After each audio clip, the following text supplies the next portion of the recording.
أعوذ بالله من الشيطان الرجيم. بسم الله الرحمن الرحيم.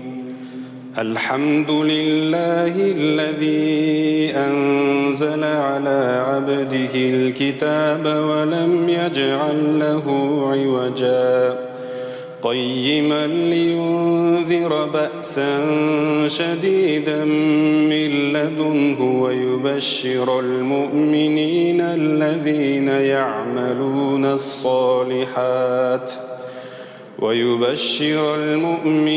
الذين يعملون الصالحات أن لهم أجرا حسنا ماكثين فيه أبدا وينذر الذين قالوا اتخذ الله ولدا ما لهم به من علم ولا لآبائهم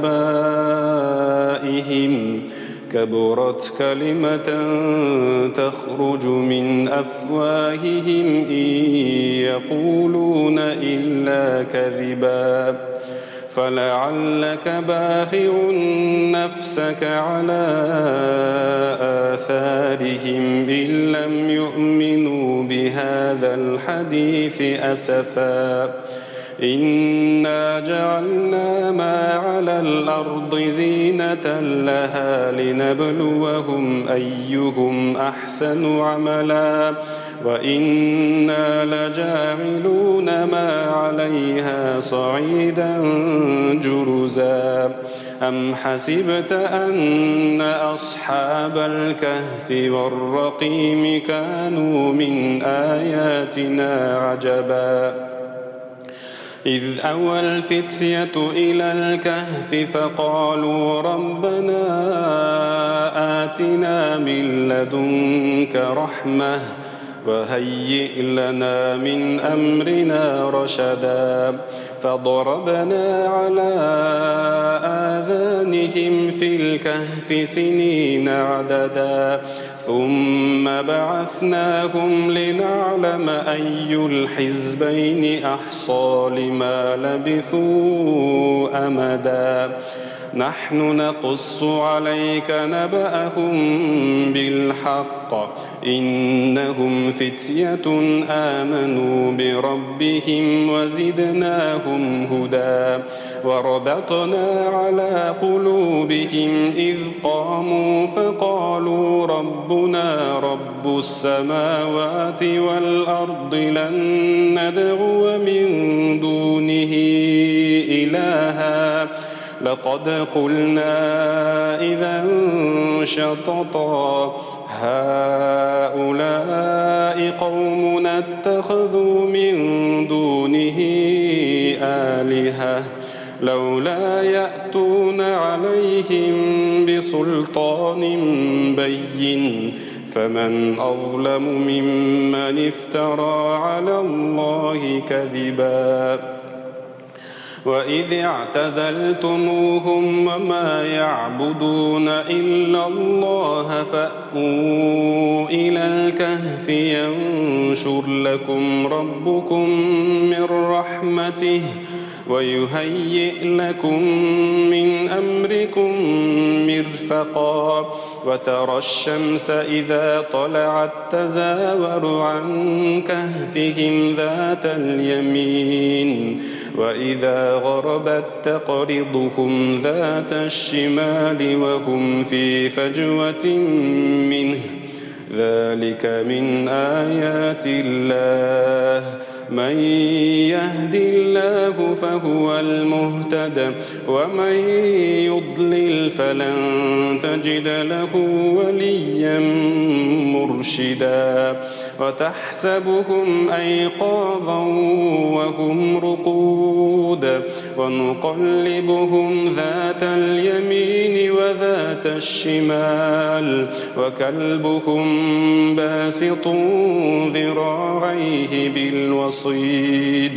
لو اطلعت عليهم لوليت منهم فرارا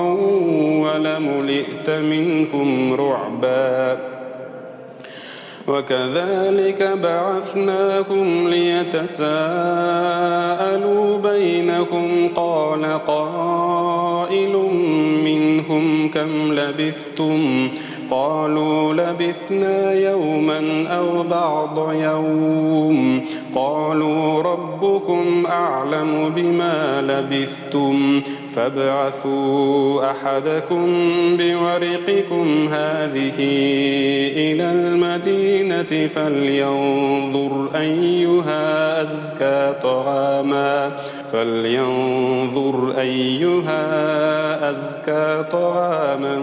فليأتكم برزق منه وليتلطف ولا يشعرن بكم أحدا إنهم إن يظهروا عليكم يرجموكم أو يعيدوكم في ملتهم ولن تفلحوا إذا أبدا وكذلك أعثرنا عليهم ليعلموا أن وعد الله حق وأن الساعة لا ريب فيها إذ يتنازعون بينهم أمرهم فقالوا ابنوا عليهم بنيانا ربهم أعلم بهم قال الذين غلبوا على أمرهم لنتخذن عليهم مسجدا سيقولون ثلاثة رابعهم كلبهم ويقولون خمسة سادسهم كلبهم رجما بالغيب ويقولون سبعة وثامنهم كلبهم قل ربي أعلم بعدتهم ما يعلمهم إلا قليل فلا تمار فيهم إلا مراء ظاهرا ولا تستفت فيهم منهم أحدا ولا تقولن لشيء إني فاعل ذلك غدا إلا أن يشاء الله واذكر ربك إذا نسيت وقل عسى أن يهديني ربي لأقرب من هذا رشدا ولبثوا في كهفهم 300 سنين وازدادوا 9 قل الله أعلم بما لبثوا له غيب السماوات والأرض أبصر به وأسمع ما لهم من دونه من ولي ولا يشرك في حكمه أحدا واتل ما أوحي إليك من كتاب ربك لا مبدل لكلماته ولن تجد من دونه ملتحدا واصبر نفسك مع الذين يدعون ربهم بالغداة والعشي يريدون وجهه ولا تعد عيناك عنهم تريد زينة الحياة الدنيا ولا تطع من أغفلنا قلبه عن ذكرنا واتبع هواه وكان أمره فرطا وقل الحق من ربكم فمن شاء فليؤمن ومن شاء فليكفر إنا أعتدنا للظالمين نارا أحاط بهم سرادقها وإن يستغيثوا يغاثوا بماء كالمهل يشوي الوجوه بئس الشراب وساءت وساءت مرتفقا إن الذين آمنوا وعملوا الصالحات إنا لا نضيع أجر من أحسن عملا أولئك لهم جنات عدن تجري من تحتهم الأنهار يحلون فيها من أساور من ذهب ويلبسون ثيابا خضرا من سندس واستبرق متكئين فيها على الأرائك نعم الثواب وحسنت مرتفقا واضرب لكم مثل الرجلين جعلنا لأحدهما جنتين من أعناب وحففناهما بنخل وجعلنا بينهما زرعا كلتا الجنتين آتت أكلها ولم تظلم منه شيئا وفجرنا خلالهما نهرا وكان له ثمر فقال لصاحبه وهو يحاوره أنا أكثر منك مالا وأعز نفرا ودخل جنته وهو ظالم لنفسه قال ما أظن أن تبيد هذه أبدا وما أظن الساعة قائمة ولئن رددت إلى ربي لأجدن خيرا منها منقلبا قال له صاحبه وهو يحاوره أكفرت بالذي خلقك من تراب ثم من نطفة ثم سواك رجلا لكن هو الله ربي ولا أشرك بربي أحدا ولولا إذ دخلت جنتك قلت ما شاء الله لا قوة إلا بالله إن ترني أنا أقل منك مالا وولدا فعسى ربي أن يؤتيني خيرا من جنتك ويرسل عليها حسبانا من السماء فتصبح صعيدا زلقا أو يصبح ماؤها غورا فلن تستطيع له طلبا وأحيط بثمره فأصبح يقلب كفيه على ما أنفق فيها وهي خاوية على عروشها ويقول يا ليتني لم أشرك بربي أحدا ولم تكن له فئة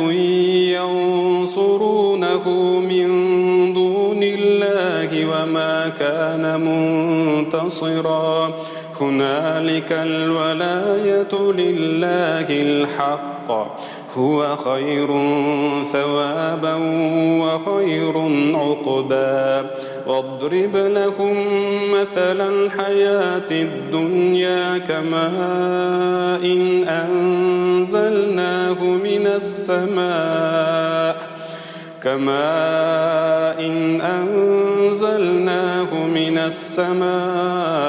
فاختلط به نبات الأرض فأصبح هشيما تذروه الرياح وكان الله على كل شيء مقتدرا المال والبنون زينة الحياة الدنيا والباقيات الصالحات خير عند ربك ثوابا وخير أملا ويوم نسير الجبال وترى الأرض بارزة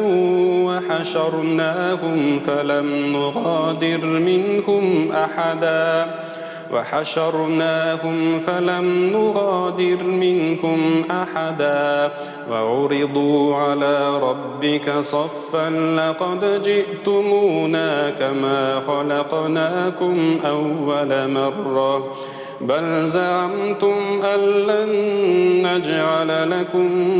موعدا ووضع الكتاب فترى المجرمين مشفقين مما فيه ويقولون يا ويلتنا ما لهذا الكتاب لا يغادر صغيرة ولا كبيرة إلا أحصاها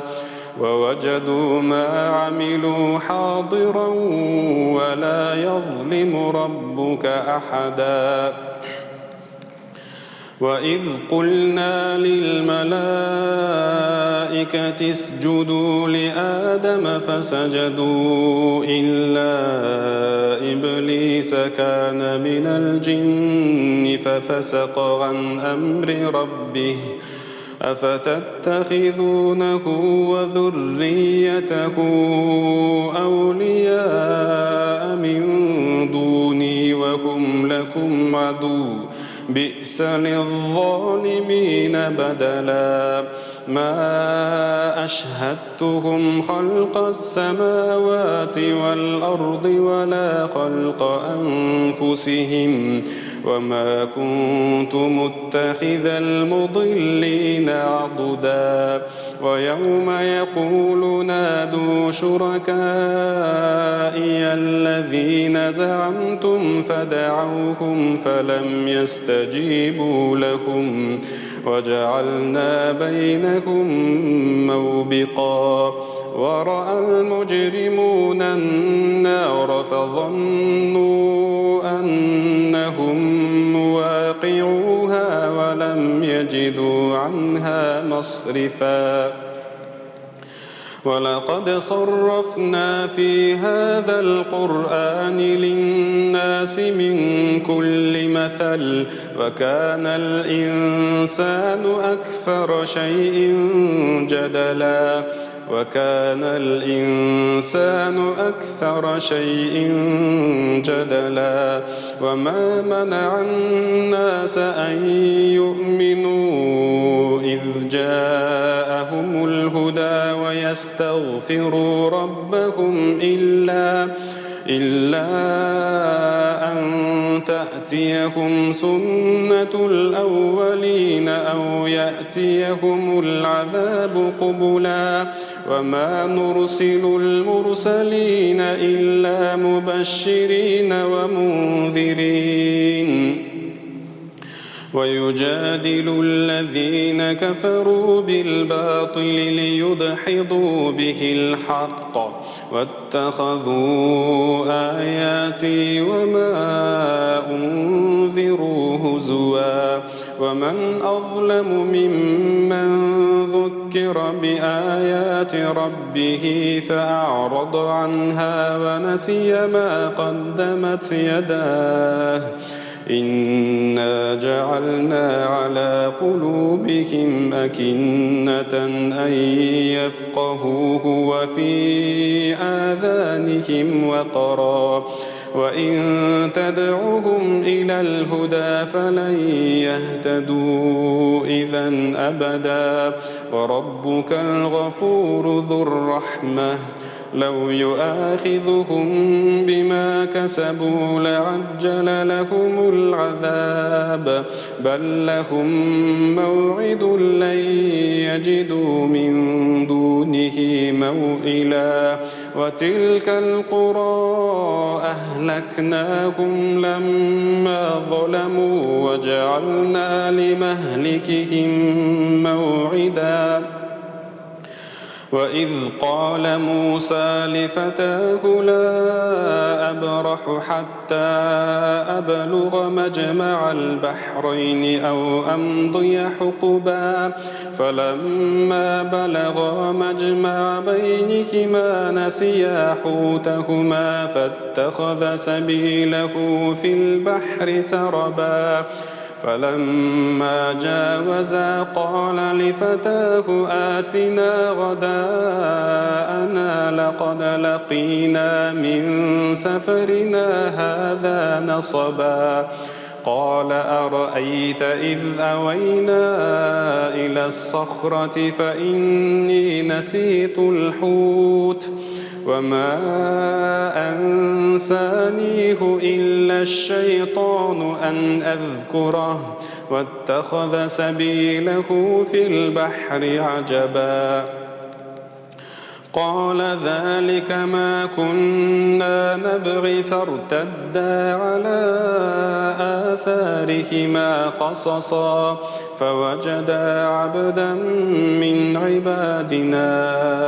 آتيناه رحمة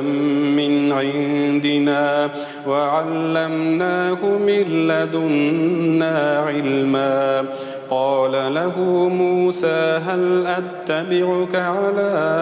أن تعلمني مما علمت رشدا قال إنك لن تستطيع معي صبرا وكيف تصبر على ما لم تحط به خبرا وكيف تصبر على ما لم تحط به خبرا قال ستجدني إن شاء الله صابرا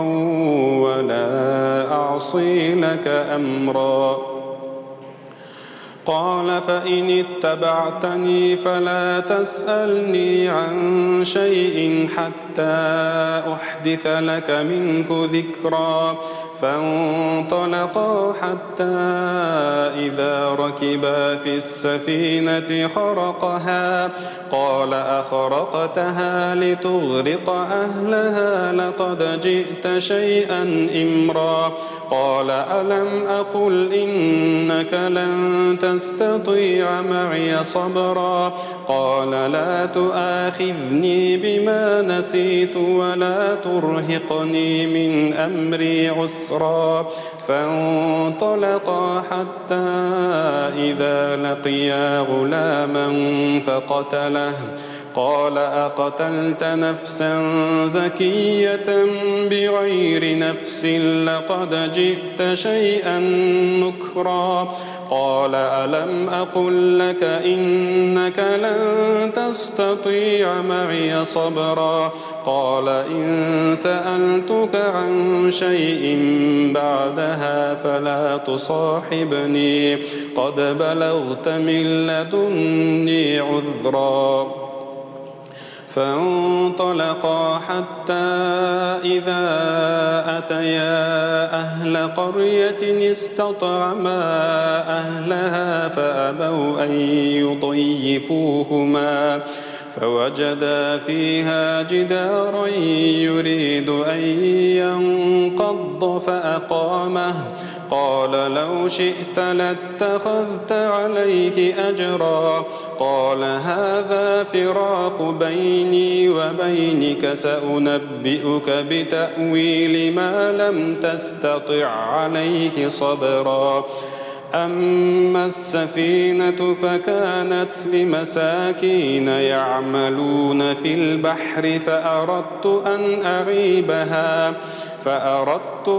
أعيبها وكان وراءهم ملك يأخذ كل سفينة غصبا وأما الغلام فكان أبواه مؤمنين فخشينا أن يرهقهما طغيانا وكفرا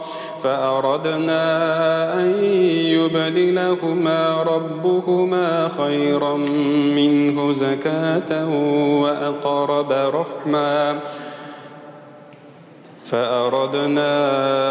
أن يبدلهما ربهما خيرا منه زكاة وأقرب رحما وأما الجدار فكان لغلامين يتيمين في المدينة وكان تحته كنز لهما وكان أبوهما صالحا فأراد ربك أن يبلغا أشدهما ويستخرجا كنزهما رحمة من ربك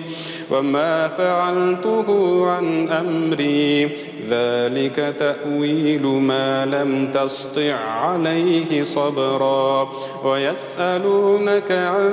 ذي القرنين قل سأتلو عليكم منه ذكرا إنا مكنا له في الأرض وآتيناه من كل شيء سببا فأتبع سببا حتى إذا بلغ مغرب الشمس وجدها تغرب في عين حمئة ووجد عندها قوما قلنا يا ذا القرنين إما أن تعذب وإما أن تتخذ فيهم حسنا قال أما من ظلم فسوف نعذبه ثم يرد إلى ربه فيعذبه عذابا نكرا وأما من آمن وعمل صالحا فله جزاء الحسنى وسنقول له من أمرنا يسرا ثم أتبع سببا حتى إذا بلغ مطلع الشمس وجدها تطلع على قوم لم نجعل لهم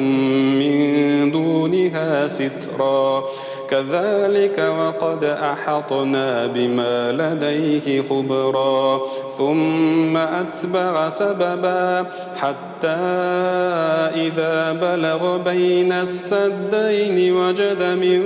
دونهما قوما لا يكادون يفقهون قولا قالوا يا ذا القرنين إن يأجوج ومأجوج مفسدون في الأرض فهل نجعل لك خرجا على أن تجعل بيننا وبينهم سدا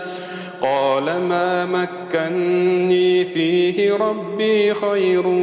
فأعينوني بقوة أجعل بينكم وبينهم ردما آتوني زبر الحديد حتى إذا ساوى بين الصدفين قال انفخوا حتى إذا جعله نارا قال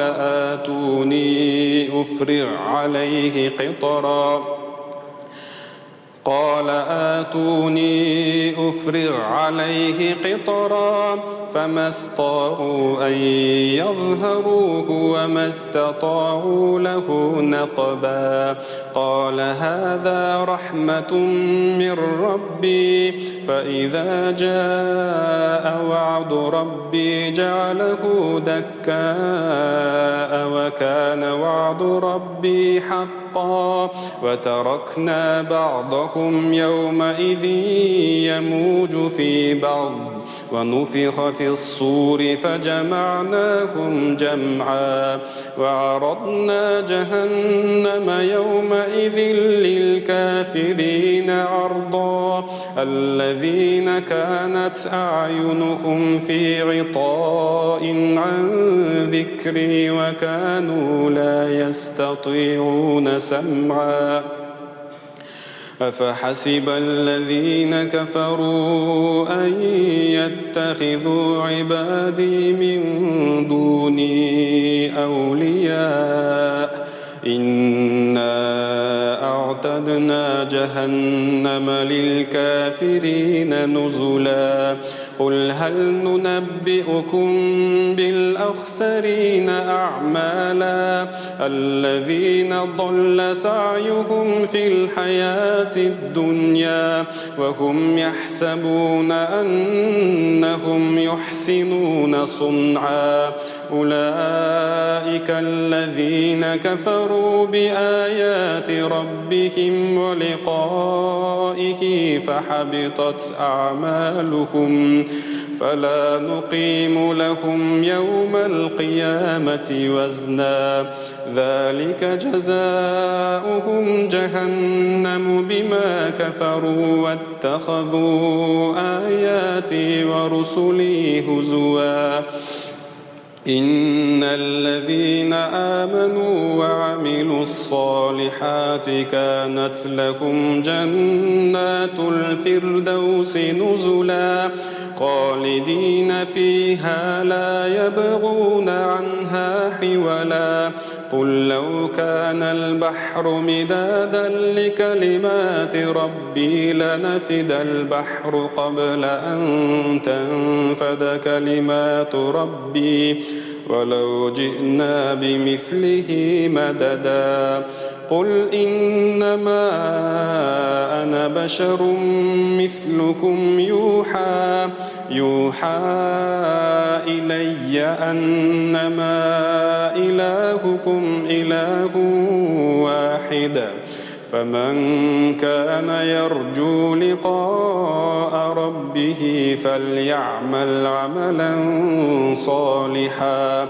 ولا يشرك بعبادة ربه